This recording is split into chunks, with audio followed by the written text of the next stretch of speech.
में आज हम लोग सबसे पहली चीज पढ़ने जा रहे हैं नेशनल ग्रीन हाइड्रोजन मिशन, राष्ट्रीय हरित हाइड्रोजन मिशन के ऊपर, जिसके बारे में हम लोग एक अच्छी चर्चा करेंगे। चलिए शुरू करते हैं। यानी नेशनल ग्रीन हाइड्रोजन मिशन और डीप कॉन्सेप्ट आप सबको पता है। तो 4 जनवरी 2023 ये डेट आप लोगों को याद रखनी है।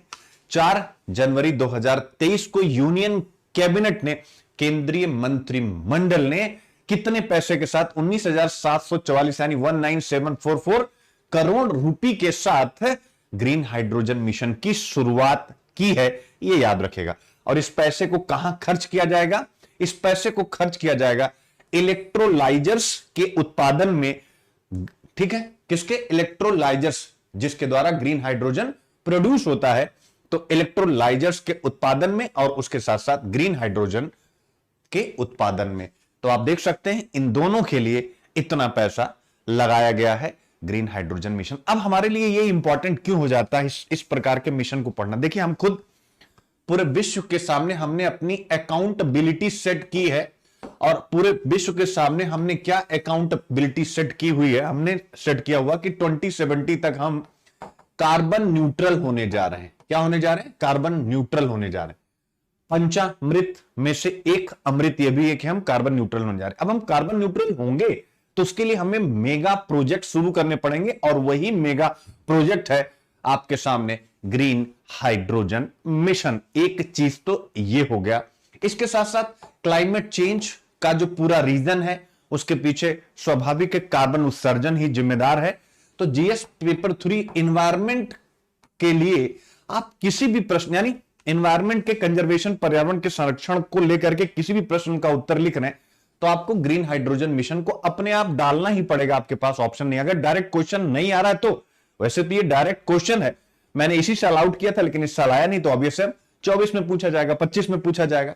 ठीक है, जीएस पेपर 3 यहां से इसके साथ साथ यानी रिन्यूएबल एनर्जी, नवीकरणीय ऊर्जा, और उसके साथ जुड़े हुए जितने भी पहलू आएंगे कि वो क्यों महत्वपूर्ण होते हैं, या मैं कहूं एनर्जी ट्रांजिशन, ऊर्जा संक्रमण, जैसे अभी हम लोग एडिटोरियल पढ़ेंगे जो मैंने आपको पीछे बताया कि 2047 तक इंडिया के लिए वर्तमान गवर्नमेंट ने टारगेट रखा है कि वो डेवलप्ड कंट्री बन जाएगी, तो वह विकसित देश बन जाएगा। तो ऐसा विकसित देश कैसे बनेगा, उसके सामने ग्रीन ट्रांजिशन भी एक बहुत बड़ी चुनौती है।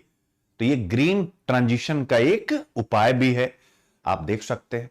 तो ये सारी बातें हैं जो आप लोगों को मजा देगा। अब इसके बाद आता है इसमें क्या क्या है, इसका लक्ष्य क्या है, इसको भी आपको पढ़ने की आवश्यकता है, और इसको बहुत बेहतर ढंग से आपको यूज करने की आवश्यकता है। इसका जो टारगेट, अगर हम ऐसे पॉइंट वाइज देखेंगे तो हमें लगेगा चलो भाई कुछ इसने टारगेट अपने लिए सेट किए हैं, बट अगर इसके गहन यानी डीप एनालिसिस में जाएंगे तब आपको समझ में आएगा कि ये बहुत बड़ा विजनरी एक्शन है।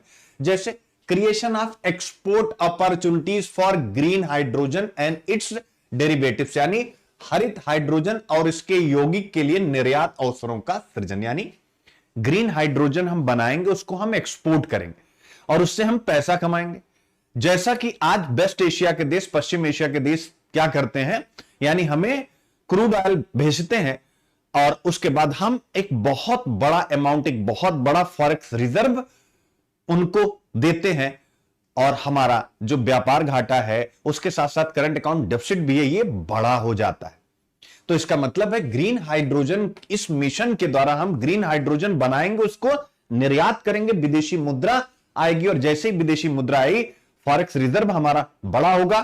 तो सबसे पहला जैसे हम पढ़ते हैं माइक्रो इकोनॉमिक स्टेबिलिटी इंडिकेटर, यानी समष्टि आर्थिक स्थिरता सूचक, तो हमारा पहला जो सबसे मजबूत बेस बनेगा वो बनेगा फॉरेक्स रिजर्व बड़ा होगा। दूसरा, हमारा बैलेंस ऑफ पेमेंट यानी भुगतान संतुलन अच्छा होगा, चूंकि अब हम ग्रीन हाइड्रोजन एक्सपोर्ट करके पैसा कमा ले रहे हैं। उसके साथ साथ जब हम क्रूड ऑयल मंगाएंगे, कच्चा तेल मंगाएंगे, तो जो हम पैसा दे रहे हैं तो एक दोनों में बैलेंस भी बना रहेगा, और हमारी इकोनॉमी डेवलप्ड इकोनॉमी की तरफ मूव करने लग जाएगी। तो आप देख सकते हैं इसी एक पॉइंट में कितनी बातें हैं।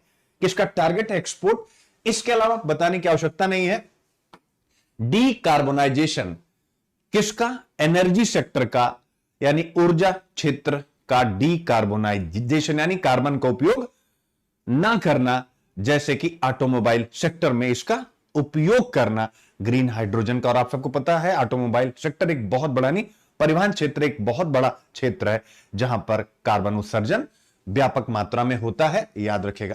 और तीसरा जो मैंने स्टार्टिंग में ही बताया, to lower the dependence on imported fossil fuel, यानी जो हम जीवाश्म ईंधन बाहर से आयात कर रहे हैं और उस पर बहुत ज्यादा अपना फॉरेक्स रिजर्व खर्च कर दे रहे हैं, उस पर निर्भरता भी कम हो जाएगी।